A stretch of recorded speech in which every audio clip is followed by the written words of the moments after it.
I love you बच्चों, I love you so much. Hello दोस्तों, आपने इलेक्ट्रॉन्स, प्रोटॉन्स और न्यूट्रॉन्स के बारे में जो है आसानी से सुना होगा। क्या आपने पॉजिट्रॉन या फिर फोटॉन और न्यूट्रिनो के बारे में सुना है? अगर आप इनके बारे में जानना चाहते हैं तो इस वीडियो में हमारे साथ बने रहें। हम आज आपको स्ट्रक्चर ऑफ एटम चैप्टर 4 है 9th क्लास का, इसका कॉन्सेप्ट मैप आज क्लियर करवाने वाले हैं। इस मैप के अंदर आप बहुत ही कम समय में कंप्लीट चैप्टर को रिवाइज कर पाएंगे। बिना किसी देरी के बेटा स्टार्ट करते हैं। स्वागत है आपका अपने प्यारे से चैनल CR सिंह सर की क्लासेस में। शुरू करते हैं। हमारे पास है स्ट्रक्चर ऑफ एटम। अगर हम बात करते हैं एटम की तो हम बेटा एटम को बिल्डिंग ब्लॉक्स ऑफ एलिमेंट्स के नाम से जानते हैं। मीन्स जिस प्रकार बिल्डिंग्स जो होती है वो ब्रिक्स से बनी हुई होती है, ऐसे ही हर एक जो एलिमेंट है, हर एक जो कंपाउंड है, हर एक जो मॉलिक्यूल्स है, मीन्स कोई भी केमिस्ट्री के अंदर मैटर जो होता है, पदार्थ जो होता है, वो एटम से मिलके बना हुआ होता है। मीन्स एटम जो होता है वो स्मॉलेस्ट पार्टिकल होता है, सबसे स्मॉल। यहाँ हम बात करते हैं सब एटॉमिक स्टेजेस ऑफ एटम्स के बारे में। इसके अंदर इलेक्ट्रॉन्स, प्रोटॉन्स और न्यूट्रॉन्स के बारे में आप जानेंगे। वैसे तो आप भली भांति जानते ही हैं कि इलेक्ट्रॉन्स जो होते हैं ये नेगेटिवली चार्ज्ड पार्टिकल्स होते हैं, प्रोटॉन्स जो होते हैं ये पॉजिटिवली चार्ज पार्टिकल्स होते हैं, न्यूट्रॉन्स न्यूट्रल होते हैं। इनकी डिस्कवरी किसने की है, कौन कौन से इसके अंदर मॉडल ऑफ एटम है, सभी को विस्तार पूर्वक जानेंगे। देखेंगे बेटा हमारे पास है इलेक्ट्रॉन्स। इलेक्ट्रॉन्स की जो डिस्कवरी की है वो थॉमसन ने की है। पूरा नाम इनका जे थॉमसन है। डिस्कवरी थॉमसन ने 1897 में की है। किससे की है बेटा? कैथोड रेज से। ध्यान रखेंगे कैथोड रेज से प्रोड्यूस हुए इलेक्ट्रॉन्स, साथ साथ एनोड रेज से प्रोड्यूस हुए प्रोटॉन। प्रोटॉन के ऊपर पॉजिटिव चार्ज होता है, इलेक्ट्रॉन के ऊपर नेगेटिव चार्ज होता है। अगर हम बात करते हैं चार्ज की, वैसे इनके ऊपर आवेश कितना होता है तो -1.6 × 10⁻⁻19 कूलाम। C4 यहाँ पर हमारे पास है कूलाम। मास की अगर हम बात करें, इनका द्रव्यमान कितना होता है 9.1 × 10⁻31 किलोग्राम। ये इनके ऊपर मास होता है। यहाँ हमारा कंप्लीट हुआ इलेक्ट्रॉन। इसके बाद हम स्टार्ट करते हैं प्रोटॉन। प्रोटॉन की जो डिस्कवरी है वो ई गोल्डस्टीन ने की है। किसने की है बेटा? ई गोल्डस्टीन ने 1896 में। ई गोल्डस्टीन 1896। ध्यान रखेंगे किससे डिस्कवरी इनकी की? एनोड रेज से। किससे डिस्कवरी हुई है? Anode rays. एनोड रेज को हम कैनाल रेज के नाम से भी जानते हैं। प्रोटॉन्स जो होते हैं इनके ऊपर पॉजिटिव चार्ज होता है और हम इनको जो है P+ से डिनोट करते हैं। किससे डिनोट करते हैं? P+ से। साथ साथ अगर हम बात करते हैं, हमारे पास हो गया चार्ज। चार्ज इनके ऊपर प्लस का 1.6 × 10⁻19 कूलाम होता है। मास जो हमारे पास है वो 1.673 × 10⁻27 किलोग्राम इनके ऊपर मास होता है। आगे हम बात करते हैं न्यूट्रॉन्स की। हर एक को एक बार हम जूम करके आपको दिखाएंगे जिससे आपको क्लियर दिखाई दे। हाँ जी बेटा ध्यान देंगे, मैंने आपको बताया थॉमसन के बारे में। डिस्कवरी 1897 में इलेक्ट्रॉन्स की। इलेक्ट्रॉन्स को हम, इसके लिए सिंबल हमारे पास है बेटा स्मॉल e। इस प्रकार से जो है माइनस के साइन से हम इसको डिनोट करते हैं। हमारे पास प्रोटॉन जो है इसको स्मॉल p के साथ और प्लस के साइन से हम इसको डिनोट करते हैं। यही एक और हमारे पास जो है सिमिलर वर्ड है जिसको हम पॉजिट्रॉन के नाम से जानते हैं। किसको नाम से जानते हैं बेटा? पॉजिट्रॉन के नाम से जानते हैं। इसके ऊपर पॉजिटिव चार्ज होता है। इसकी 1932 में एंडरसन ने डिस्कवरी की थी। 1932 में एंडरसन ने डिस्कवरी की थी। इसके ऊपर भी सिमिलर मास और चार्ज किसके बराबर होते हैं? इलेक्ट्रॉन्स के बराबर होते हैं। इसके जो मास और चार्ज हैं वो इलेक्ट्रॉन्स के इक्वल होते हैं और इलेक्ट्रॉन जो होता है वो स्टेबल होता है। इलेक्ट्रॉन हमारा स्टेबल होता है। प्रोटॉन्स ये मैंने आपको क्लियर करवा दिया है। आगे अब हम बढ़ते हैं। हाँ जी बेटा आगे ध्यान देंगे। नेक्स्ट हमारे पास है न्यूट्रॉन।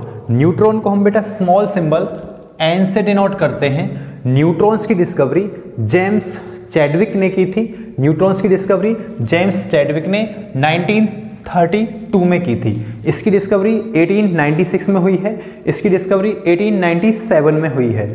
साथ साथ आप ध्यान देंगे न्यूट्रॉन्स की डिस्कवरी किससे हुई थी? अल्फा पार्टिकल्स से, क्योंकि अल्फा पार्टिकल्स जो होते हैं इनको ऑन लाइटर एलिमेंट्स के ऊपर डाला गया। यहाँ पर न्यूट्रॉन्स जो होते हैं ये न्यूट्रल होते हैं, कोई इनके ऊपर चार्ज नहीं होता, शून्य चार्ज इनके ऊपर होता है।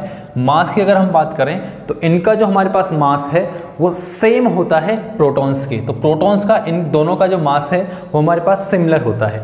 यहाँ से दो वर्ड हमारे पास निकल के आते हैं। एक है हमारे पास न्यूट्रिनो। न्यूट्रिनो जो है ये सिमिलर वर्ड है न्यूट्रॉन का। इसके ऊपर भी कोई चार्ज नहीं होता, कोई मास नहीं होता। इसकी डिस्कवरी 1930 में पाउली ने की थी। 1930 में पाउली ने इसकी डिस्कवरी की।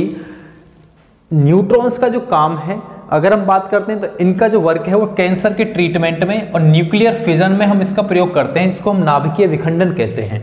तो कैंसर ट्रीटमेंट में हम इसका प्रयोग किस प्रकार से करते हैं? क्योंकि इसका काम होता है पेनिट्रेटिंग पावर का, भेदन क्षमता का। मीन्स न्यूट्रॉन्स की भेदन जो क्षमता है वो इलेक्ट्रॉन्स प्रोटॉन्स की तुलना में बहुत ज़्यादा अधिक होती है, इसीलिए हम इसका प्रयोग जो है पेनिट्रेटिंग पावर, भेदन क्षमता के लिए करते हैं। क्योंकि आपको पता है न्यूट्रॉन्स जो हमारा होता है कैंसर जो होता है उसके ट्रीटमेंट में, तो कैंसर की जो यहाँ पर दूरबीन के द्वारा जो है या फिर हम बोल सकते हैं बम्बार्डमेंट की जाती है यहाँ पर न्यूट्रॉन्स की, जो कैंसर की यहाँ पर कोई भी मास लाइक जो स्ट्रक्चर्स होती है इस पर, और इसको आसानी से जो है गलाया जाता है और गला करके जो है इसको बॉडी से बाहर निकाला जाता है। तो ये हमारा हुआ हमारे पास न्यूट्रॉन्स। आगे हम बात करते हैं, हमारे पास है बेटा एटम। एटम्स में एटॉमिक जो मॉडल हैं, किस किस ने एटॉमिक मॉडल दिए इनके बारे में हम बात करेंगे। हाँ जी बेटा, आगे हमारे पास है थॉमसन एटॉमिक मॉडल, जिसको जे थॉमसन ने दिया था और थॉमसन ने ही इलेक्ट्रॉन की डिस्कवरी की थी। तो सबसे पहले इसने जो है यहाँ पर बताया अपने मॉडल के अनुसार कि इलेक्ट्रॉन्स प्रोटॉन्स जो हमारे पास होते हैं वो वाटरमेलन जो मॉडल होता है इसकी तरह होते हैं, या फिर क्रिसमस पुडिंग की तरह ये हमको दिखाई देते हैं। उन्होंने सिर्फ ये बताया कि इलेक्ट्रॉन्स प्रेजेंट होते हैं इन पॉजिटिव स्फीयर। मीन्स जैसे हमारे पास वाटरमेलन है, इसके अंदर जो सीड्स जो पाए जाते हैं, इस प्रकार से इलेक्ट्रॉन्स, ये इसने माना कि ये इलेक्ट्रॉन्स हैं, बाकी जो पार्ट है वो हमारे पास पॉजिटिव होता है। ये थॉमसन एटॉमिक मॉडल था। इसकी लिमिटेशंस क्या थी? अगर हम यहाँ पर बात करते हैं बेटा लिमिटेशंस की, तो ये fail to explain how positive charge hold on electrons inside the atom.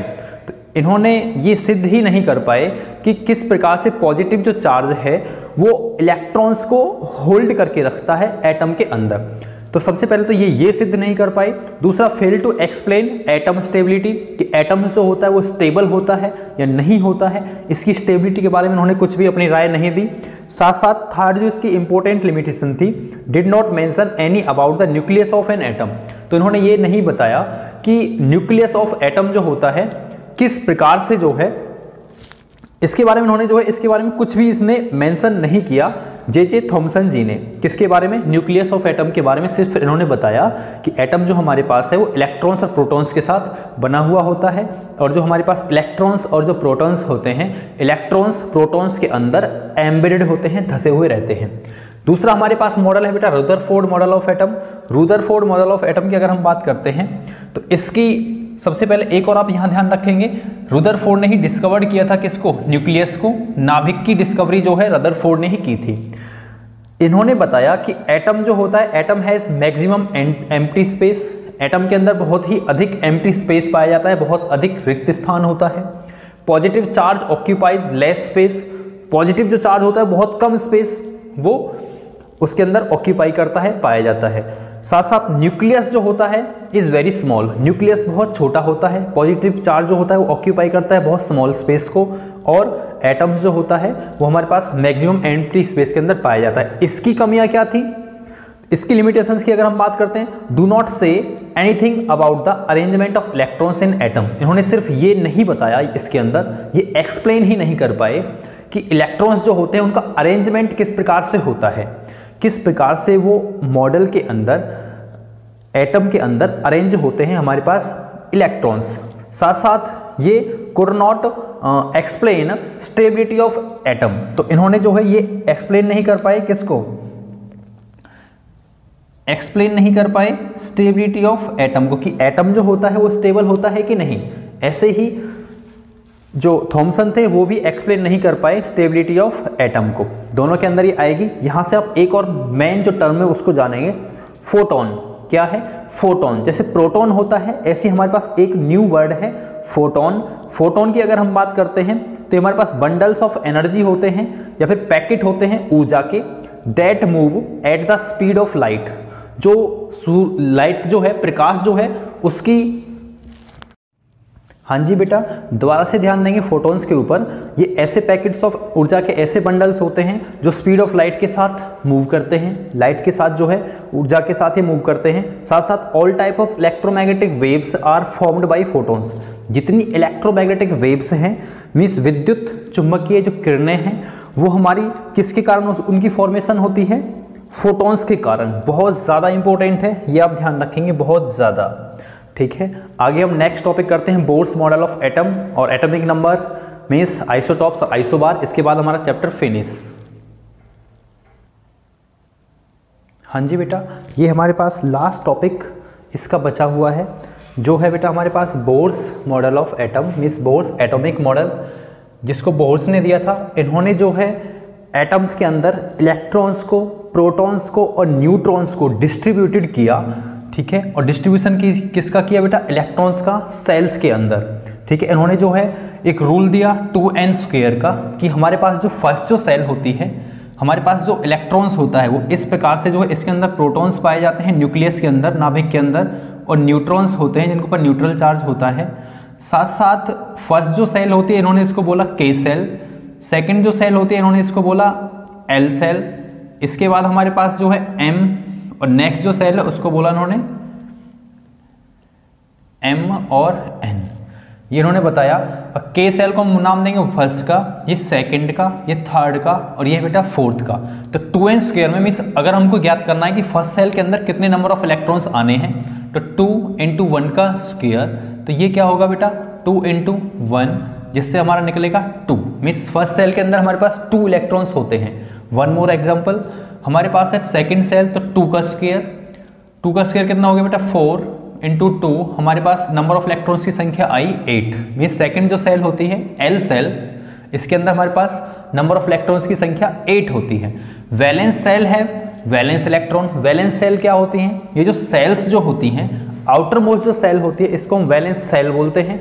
इसी के अंदर जो इलेक्ट्रॉन्स पाए जाते हैं वो वैलेंस इलेक्ट्रॉन्स होते हैं, और इन वैलेंस इलेक्ट्रॉन की सहायता से ही हम वैलेंसी को मीन्स आवेश को निकाल सकते हैं। और ये जो सेल्स हमारे पास है K L M N है, ये आप ध्यान देंगे। जैसे कि हमारे पास लास्ट जो सेल्स है इसके अंदर सिर्फ एक इलेक्ट्रॉन्स है, लास्ट सेल के अंदर एक इलेक्ट्रॉन्स है। It means that number of valence electron is 1, the valency of the element is +1। Means इसके पास हमारे पास क्या है? एक इलेक्ट्रॉन्स एक्स्ट्रा है। इस प्रकार से हम वैलेंसी को निकाल सकते हैं। लास्ट इसके अंदर टॉपिक है एटम्स का। एटम्स जो होते हैं अगर उसका एटॉमिक नंबर निकाला जाता है नंबर ऑफ प्रोटॉन्स और नंबर ऑफ इलेक्ट्रॉन्स से, नंबर ऑफ प्रोटॉन्स और नंबर ऑफ इलेक्ट्रॉन्स से अगर इसको निकाला जाता है तब ये हमारे बन जाते हैं आइसोटॉप्स। अगर एटॉमिक नंबर को नंबर ऑफ प्रोटॉन्स और नंबर ऑफ न्यूट्रॉन्स से निकाला जाता है तब ये बन जाते हैं आइसोबार्स। आइसोटॉप्स क्या होते हैं? इनका सेम एटॉमिक नंबर होता है, डिफरेंट मास नंबर होता है। एग्जाम्पल यहाँ है हमारे पास 1H1, 1H2, 1H3, protium, deuterium और ट्रीटियम। प्रोटियम, ड्यूटेरियम और ट्रीटियम ये हाइड्रोजन के 3 आइसोटॉप्स होते हैं। हर एक के अंदर यहाँ देखेंगे एटॉमिक जो नंबर है वो सेम है, मास नंबर जो ऊपर दे रखा है ये डिफरेंट है। आइसोबार के अंदर क्या होता है? सेम मास नंबर होता है, डिफरेंट एटॉमिक नंबर होता है। मास नंबर देखेंगे आप दोनों के अंदर सेम है 40-40, और यहाँ पर एटॉमिक नंबर दोनों का डिफरेंट है। आर्गन का 18 होता है, कैल्शियम का 20 होता है, जिसको हम आइसोबार के नाम से जानते हैं। तो इस प्रकार से आपने इस पूरे चैप्टर को कवर किया है। हमारा यहाँ पर कंप्लीट जो चैप्टर है बहुत ही कम समय में 10 से 15 मिनट में हमने जो है इसको कंप्लीट कर लिया है। आगे आप किस टॉपिक पर वीडियो चाहते हैं कमेंट करके बेटा आप बताएं। आपको वीडियो कैसी लगी आप जो है उसको भी कमेंट करके बताएं। Thank you so much. ज़रा इस छोटी सी बच्चे की बात ज़रूर सुनेंगे, तब ओके ध्यान देंगे। जो आपको हमारी वीडियो अच्छी लगी तो लाइक करें, कमेंट करें और शेयर करें। CR सिंह चैनल को सब्सक्राइब करें। I love you बच्चों, I love you so much।